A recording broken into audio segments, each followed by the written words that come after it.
Hi friends, எல்லோரும் நல்லா இருக்கீங்களா? நம்ம சேனலை இப்போ தான் புதுசாக பார்க்குறீங்கன்னா சப்ஸ்கிரைப் பண்ண மறந்துடாதீங்க. மறக்காமல் பக்கத்தில் இருக்க பெல் ஐக்கானையும் கிளிக் பண்ணிக்கோங்க. உங்களோட பாயிண்ட்டுகளையும் கொடுங்க. வாங்க வீடியோக்குள்ளே போகலாம்.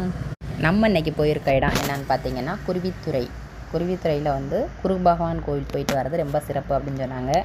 நான் எத்தனையோ கோவிலுக்கெலாம் போயிருக்கேங்க. எனக்கு கோவிலுக்கு போகிறது, அங்கே உள்ள பிரசாதங்கள் வாங்கி சாப்பிட்றது அப்படின்றது ரொம்பவே பிடிக்கும். அதனால் கோவிலுக்குனாலே ரொம்ப விரும்பி கிளம்பிடுவேன். ஆனால் இது வரைக்கும் என் லைஃப்லேயே ஃபஸ்ட் டைமாக இந்த ராகு கேது குரு பகவான் மாற்றம் அப்படின்னு சொல்லி போனது இதான் ஃபஸ்ட் டைம்.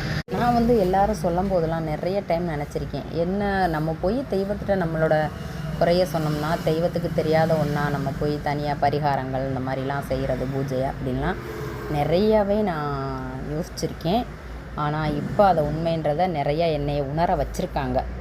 என்ன அப்படின்னு கேட்டிங்கன்னா, நம்மளோட லைஃப்பில் கஷ்டங்கள், பண கஷ்டங்களும் சரி, வீட்டில் ஏதோ ஒரு சூழ்நிலையில சண்டை சச்சரவு இதெல்லாம் நிறையவே நம்மளும் பார்த்துருக்காங்க லைஃப்பில். அதையும் மீறி ஏதோ ஒரு சந்தோஷத்தில் ஓடிக்கிட்டு தான் இருக்கான். அதெல்லாம் கெடுக்கிறதுக்காகவே ஒரு சிலர் பண்ணுற வேலைகள், சூட்சுமங்கள்லாம் நிறையா.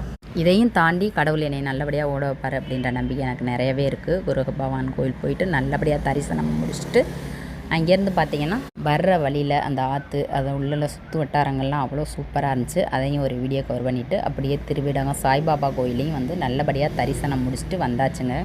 திருவேடகம் சாய்பாபா கோவில் நான் அடிக்கடி போயிருக்கேன், ரொம்பவே மிஸ் பண்ணேன். இன்றைக்கி அதுக்கான வாய்ப்பு கிடச்சிச்சு. ரொம்ப சந்தோஷமாகவே இருந்துச்சுங்க.